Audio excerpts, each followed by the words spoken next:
بالله من الشيطان الرجيم بسم الله الرحمن الرحيم الصلاة والسلام على أشرف الأنبياء والمرسلين سيدنا محمد صلى الله عليه وسلم وعلى آله وأصحابه أجمعين ومن تبعهم بإحسان إلى يوم الدين. السلام عليكم ورحمة الله وبركاته. ñu leen di nuyu bu baax yéen mbokk internet yi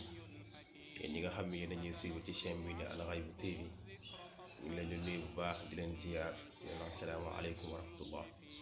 di ñaan yàlla yàlla nga suñuy koor na ko suñuy jaamu yàlla bi jaahi sayyidina muhammadin sallallahu alayhi wa sallam di ñaan rek yéen ñi nga xam ne yéen a abonné chaîne bi bu ñu noppee ci vidéo bi incha allah ngeen amee partagé ñi nga xam ne yéen ñuy suivre te amee ku leen ñu leen ñaan ngeen aimé bu ko defee ngeen abonné bés cloche notification bi nga xam ne depuis vidéo bu ñu defati incha allah di ngeen ci jot. kon ñu ngi ñëwaat rek ci li nga xam ne tàmmali woon nañ ko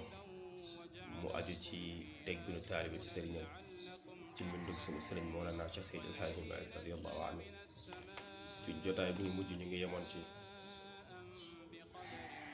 wala yalbisu sawba alladi xad labisa illa ida cheikhu bi daka altabasa kon foofu lañ yemoon ñu fas yéene ko àggale incha allah. rabbi shrah li sadri wa yassir li amri wahlul uqdatan min lisani yafqahu qawli subhanaka la ilma lana illa ma allamtana innaka antal alimul hakim. Mawlana Cheikh Seydi El Hadji Malick ba léegi mu ñuy jàngal li nga xam ne taalibe noonu la war a comporté wu ci digganteem ak sëriñam mu ni mujtanibal julusi fil muaddi lahu wa ilhaqu min at-taaddi laa yafaalan shay'an min al umuri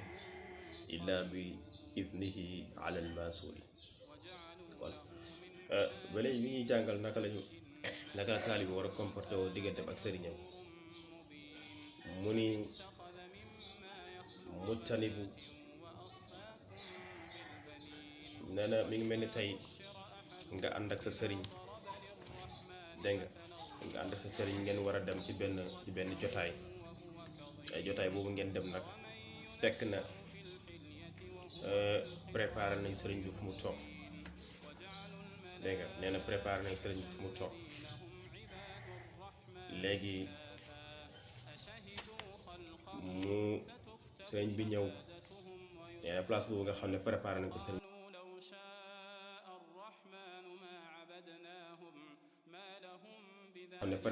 sëriñ bi kenn amul droit toog ci ku dul moom.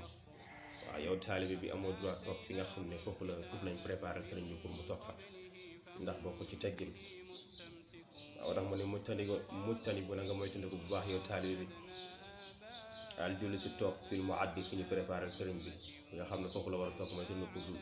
moytandikul bu baax toog foofu noonu nga xam ne foofu lañ préparé sëriñ bi. waaw nee na wa ilxaqu nag nee na xooxloo sëriñ bi minal taaddi bokk na ci jalgati. xooxloo sëriñ bi nag mooy lan mooy fu mu toog jotaayam nga nekk di ko laaj yu bëri di ko posé ay question di ko laaj yu bëri yoo xam ne dañ koy mujj sonal loolu bokk ci teggin. mu tegaat ci ni laa yafaalan shay'an min al umuri illa bi idnihi ala al masuri. nee na laa yafaalan bu mu jëf moom taalibe bi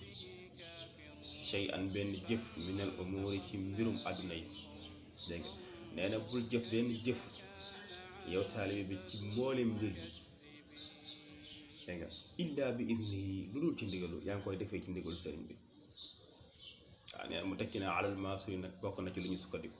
kon lépp loo xam ne yow taalibe bi yaa ngi koy jëf ci mbirum àdduna te nga am kilifa muy sa sëriñ muy sa wasila